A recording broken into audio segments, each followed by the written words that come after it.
আয়নায় দাগ লাগিল না, আয়নায় দাগ লাগিল না। আজকে আর কাটা বনাম ইস্টবেঙ্গলের খেলা সম্পর্কে বলবো।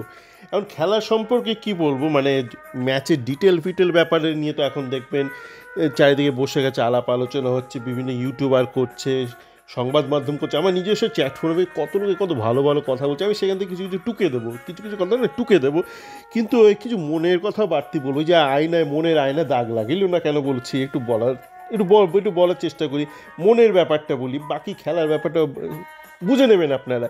দেখুন, আমি না মানে ইস্টবেঙ্গলের অনেক বড় বড় জয় দেখেছি, মানে মাঠে বসে, সল্টলেকে বসে সেই আলজাওরার বিরুদ্ধে ইস্টবেঙ্গলের 6-2 দেখেছি।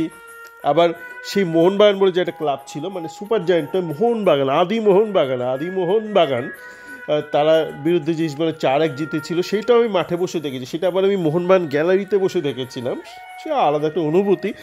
কিন্তু না, এই দুটো ম্যাচেই, আলজাওরা ম্যাচে যেটা 6-2 জিতেছিল, যেখানে কার্লটন চ্যাপম্যান হ্যাট্রিক করেছিল, সেখানে না প্রতিপক্ষ বেশ ভালো খেলেছিল, কিন্তু মানে আলজাওরা খারাপ খেলেনি, কিন্তু ইস্টবেঙ্গল সেদিন যা করেছিল গোল হয়ে যাচ্ছিল, চ্যাপম্যান যা করছে গোল হয়ে যাচ্ছে।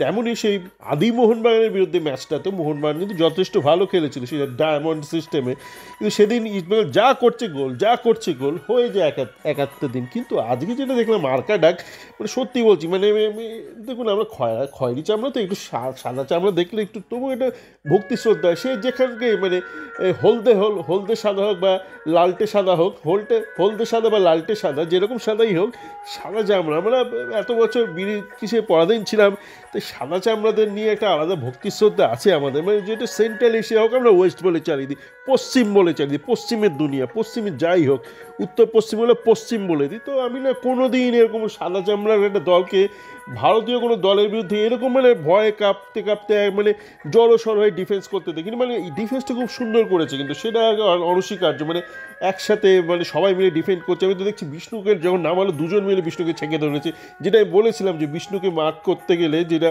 সেটা টোকা বিদ্যা, কিন্তু না না, সেটা আমার আমার নিজস্ব বিদ্যা। আমার ইউএসএর বন্ধু সেটা এই বিষ্ণুর ব্যাপারটা বলেনি, আমি বলেছিলাম দুজন মিলে, একজন মিলে ধাক্কা মারবে, একজন মিলে বিষ্ণুদের বল কিনে নেবে। তা আজকে দেখুন দুজন তিনজন মিলে ছেঁকে ধরছে বিষ্ণুকে। এবার বিষ্ণু থাক, বিষ্ণুর ব্যাপারটা ফালতু ব্যাপার। আমরা বলতে চাইছি যে গোটা ম্যাচে দেখলাম দু তিনজন মিলে ডিফেন্ড করছে, এবং মানে প্রায় গোটা ম্যাচে ডিফেন্ড করলো, হঠাৎ করে শুরুতে একটা ফাঁকতালে একটা গোল পেয়ে গেল ওরা। এবং পরবর্তী ক্ষেত্রে কিছু কিছু ওই মানে মানে হাইলাইন যখন ইসমাইল উঠে চলে এসছে, কিছু কিছু একাত্তে ওরা বল টল পেয়েছিল, যেখান থেকে গোল হলে হয়ে যেতে পারতো, কিন্তু সেগুলো না মানে কী বলবো, এক্সেপশনাল কেস। কিন্তু এইভাবে একটা বিদেশি দলকে, সাদা চামড়া দলকে এইভাবে ভারতীয় একটা দলের বিরুদ্ধে, ইস্টবেঙ্গলের বিরুদ্ধে এইভাবে কোনোদিন খেলতে দেখিনি। মানে ইস্টবেঙ্গল কি ভারতীয় দলের বিরুদ্ধে খেলতে দেখিনি। তো এখানে আমি বুঝতে পারছি না, মানে মনের আয়নায় আমার কী দাগ লাগলো, মানে ইস্টবেঙ্গলের জন্য দুঃখ লাগবে নাকি আর্কাডাকের জন্য আফসোস হবে। তো যেটা ঘটনা হচ্ছে যে, আমার মনে হয়, যেটা মনে হচ্ছে, টেকনিক্যাল ব্যাপার বলছি না, মনের ব্যাপার বলছি, আমার মনে হচ্ছে অস্কার বোধহয় বুঝতে পারেনি যে আর্কাডাক এরকম এসে একটা স্ট্র্যাটেজি নিয়ে মাঠে নামবে। তার কারণ সবাই বলে আসছে না, আর্কাডাক নাকি সে দেশের রাজা বানিয়েছে আর্কাডাক টিমকে। মানে এখানে যেমন ওই আমাদের গোয়েঙ্কা রাজা আছে না, গোয়েঙ্কা রাজা, সেরকম নাকি ওখানকার আর্কাডাকের কোনো এক রাজা আছে, ফুটবলের সম্রাট, মানে সেখানে ফুটবল ফেডারেশনের সম্রাট। সে নিয়ে সমস্ত তুর্কমেনিস্তান থেকে প্লেয়ার তুলে এনে টিম বানিয়েছে। সে প্রত্যেক ম্যাচে নিয়ে 5টা গোল 6টা গোল, 5টা গোল 6টা গোল। বলে এই টিভি কমেন্টেটার যে বিষ্ণু নাম খুব বিষ্ণু করছিল, আমার মনে হতো সে মানে ওই আর্কাডাকেরও হয়ে কাজকর্ম করছে, মানে আর্কাডাকের এজেন্টের সঙ্গেও তার ভালো সম্পর্ক আছে, আর বিষ্ণুর এজেন্টের সাথেও।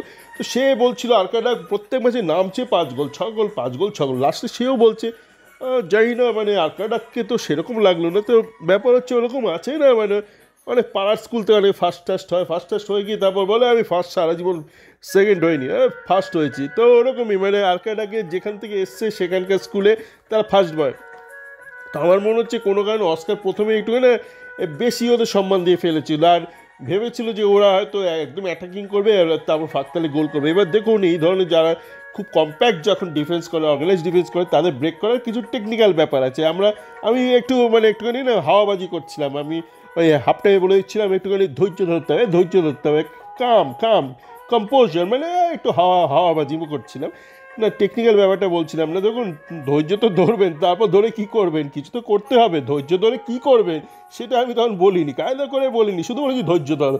আর ধৈর্য ধরে কী করো সেটা বলিনি, লোকে বুঝতেও পারিনি। দেখুন, ধৈর্য ধরে যেটা করতে হবে সেটা হচ্ছে আপনাকে কুইক কুইক কুইক এবং অ্যাকিউরেট, কুইক আর অ্যাকিউরেট পাস এবং ক্রস করতে হবে, ওয়াল পাস, কুইক পাস, ক্রস, এইগুলো করতে হবে, ধৈর্য ধরে করতে হবে। আমি বলেছিলাম ধৈর্য ধরো, ধৈর্য ধরো, লোকে খুব লাইক মারছে আমার চ্যাট ফোনে। ধৈর্য ধরে কী করবে, মানে আম ছিঁড়বে না, মানে দুব্বা ছিঁড়বে, কিচ্ছু বলিনি, কিন্তু লোকে ধৈর্য শুনে খুব লাইক মারছিল। এবার বলছি ব্যাপারটা যে ধৈর্য ধরে আপনাকে কুইক পাসিং করতে হবে, কুইক ক্রসিং করতে হবে, যেগুলো কিন্তু করছিল না ইস্টবেঙ্গল। এবং কেন করছিল না, তখন ইস্টবেঙ্গল গোটা আইএসএল ওরকম পরিস্থিতির সম্মুখীনই হয়নি। ওই ইস্টবেঙ্গল অপোনেন্ট তো কেউ এভাবে খেলেই নি গোটা আইএসএল। যদি দেখেন একটা দল, মানে পাঞ্জাব একটু কাউন্টার অ্যাটাকিং খেলে, তারাও কিন্তু আজকে আরকা অ্যাটাকের মতন খেলেনি। তো ইস্ট বেঙ্গলের যে অস্কারের পক্ষে পুরো ব্যাপারটাই একটু আউট অফ সিলেবাস হয়ে গেছে। তো এই ব্যাপারটা নিয়ে একটু যদি কাজকর্ম করা যায়, তো তারপর দেখা যাক কী হয় ম্যাচটা মনে হচ্ছে একটু জমবে, খুব ভালো জমবে। আর আমাদের কী করে প্রস্তুতি রাখতে হবে, দেখুন ওখানে কিন্তু ওরা এতটা আজকের মতন ডিফেন্সিভ খেলতে পারে না, কারণ ওখানে দর্শক আছে, তো দর্শক তো থাকবে, তারা তো গালমন্দ দেবে ওদের। তুর্কমেনিস্তানের কী ভাষা জানি না, কালকে দেখি অনেকে বলছে তুর্কি ঘোড়া। আমি বললাম তুর্কি ঘোড়া আবার কি? তুর্কি ঘোড়া তো খুব মানে ফালতু একটা ঘোড়া হয়, আমরা আরবি ঘোড়া জানি। তো দেখছিলাম বিভিন্ন চ্যাটফোনে বলছে তুর্কি ঘোড়া কী করে আমরা লাগাবো। আরবি ঘোড়া আছে, তুর্কি ঘোড়া আছে, ওখানে ট্রাইব ফাইভ আছে, তো কিন্তু সেটা খুব একটা ভালো ঘোড়া নয়। তো দেখা যাক তুর্কি ঘোড়া, তুর্কি খচ্চরদেরকে মানে যাই বলুন, ঘোড়া খচ্চর যাই বলুন, ওখানে গিয়ে আমরা কীভাবে ওদেরকে সামলাই একটুখানি প্রস্তুতি রাখতে হবে। কিন্তু আমাদের বিভিন্ন স্ট্র্যাটেজির জন্য তৈরি থাকতে হবে। আর বলা যায় না ওখানে গিয়ে দেখলাম তো সবাই মিলে ডিফেন্ড করছে, বলা যায় না আজকালকে দিন কী হয়ে গেছে। সাদা চামড়া, সেই সাদা চামড়া নেই দাদা, আয়না দাগ লাগছে না, সেই সাদা চামড়া নেই। তো আজকের মতন ওরা কিন্তু ওখানেও এরকমই খেলতে পারে, কেউ বলতে পারে না কী করবে ওরা ওখানে, বা ওরা ওখানে মানে মিলেমিশে খেলতে পারে। তো প্রত্যেকটার জন্য কিন্তু আমাদের হোমওয়ার্ক করতে হবে, আগামী 7 দিন হোমওয়ার্ক করুক, তারপর দেখা যাবে আগামী বুধবার দেখাবে। আর ওই ফ্যান কোডে বাবা আবার ঝামেলাও আজকে ওরা টেকায় বলছে, অনেক বয়স্ক মানুষ কিন্তু আজকে মাঠে গেছে, আমার পরিচিত বয়স্ক মানুষরা মাঠে গেছে, যারা মাঠে যাওয়াই ছেড়ে দিয়েছিল, খালি বলতো ইস্টবেঙ্গল এই হচ্ছে না সেই হচ্ছে না, তারা কিন্তু আজকে মাঠে গেছে, টিকিট কেটে মাঠে গেছে। তো পরিবর্তন হচ্ছে, পরিবর্তন হচ্ছে।